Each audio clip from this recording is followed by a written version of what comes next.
বিশ্বনবী রাসূল করিম সাল্লাল্লাহু আলাইহি ওয়াসাল্লামকে জাদু করা হয়েছিল।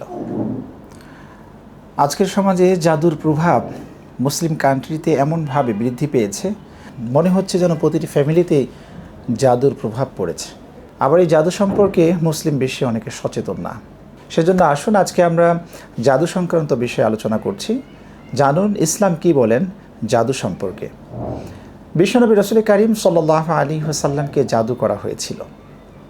জাদুর পূর্বে তার অবস্থান ছিল এরকম, তিনি যা করেছেন মনে হচ্ছে আমি এটা করিনি, আর যা তিনি করেননি সেটা মনে হচ্ছে আমি এটা করেছি।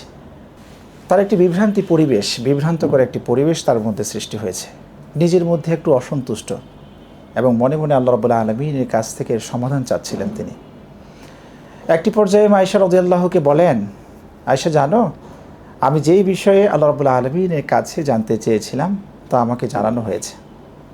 তিনি বললেন, আমি ঘুমানো অবস্থায় স্বপ্নে দেখি দুজন লোক, একজন মাথার পাশে আরেকজন পায়ের কাছে বসে আছে। একজন আরেকজনকে প্রশ্ন করছেন, আচ্ছা তুমি কি জানো এই লোকটির কী হয়েছে? তখন একজন উত্তর দিচ্ছেন, এই লোকটিকে জাদু করেছেন। লোকটিকে বিশ্বনবী রাসূল সাল্লাল্লাহু আলাইহি ওয়াসাল্লাম তিনি নিজেই স্বপ্ন দেখছেন। তখন একজন আরেকজনকে প্রশ্ন করছেন, কে তাকে জাদু করেছে? একজন উত্তর দিচ্ছেন, লাবিদ ইবনু আসাম, ইয়াহুদি মিত্র, সে তাকে জাদু করেছেন। এরপর তাকে আবার প্রশ্ন করা হলো, কী দিয়ে তাকে জাদু করা হয়েছে?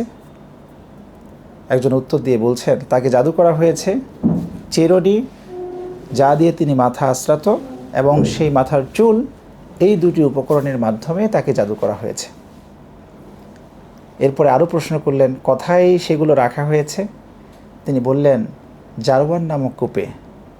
একটি পুরুষ খেজুর গাছের খোসা, খেজুর গাছের খোসাগুলো এমনটা হয় যে ওই খোসাটা যেই খোসাগুলোতে ফল ধরে সেগুলো শক্ত হয়, ভেসে থাকে। তো সেইগুলোতে সেই চিরুনি এবং চুল রেখে ওই কূপে একটি পাথর দিয়ে চেপে রাখা হয়েছে। বিশ্বনবী রাসূল সাল্লাল্লাহু আলাইহি ওয়াসাল্লামের স্বপ্ন ভেঙে গেলেন।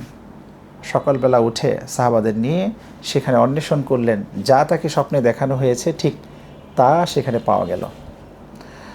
তাহলে এই হাদিসের মাধ্যমে বোঝাই গেল বিশ্বনবী রাসূল করিম সাল্লাল্লাহু আলাইহি ওয়াসাল্লামকেও জাদু করা হয়েছিল। মনে রাখতে হবে, মুশরিকদের জন্য, কাফির মুশরিকদের জন্য জাদু হলো একটি হাতিয়ার।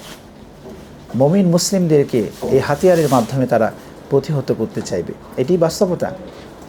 সেজন্য বলছি, আজকে আমার কাছে মনে হচ্ছে মুসলিম বিশ্বের প্রতিটি ঘরে ঘরে মুসলিম সন্তানরা, মা ও বোনেরা জাদুর প্রভাবে রয়েছে, কিন্তু মানুষ সেটা উপলব্ধি করতে পারছে না, মানুষ সেটা বুঝতে পারছে না। কারণ মুসলিম বিশ্ব আজ কোরআন থেকে অনেক দূরে সরে গিয়েছে। যদি মুসলিম বিশ্ব কোরআন অন্বেষণ করত, তাহলে জাদুর মতো এরকম একটি যে গুরুত্বপূর্ণ বিষয় রয়েছে সে সম্পর্কে সচেতন থাকতো এবং এই জাদুর প্রভাব থেকে কিভাবে নিজেকে বাঁচিয়ে রাখা যায় সে ধরনের প্রস্তুতিও গ্রহণ করত।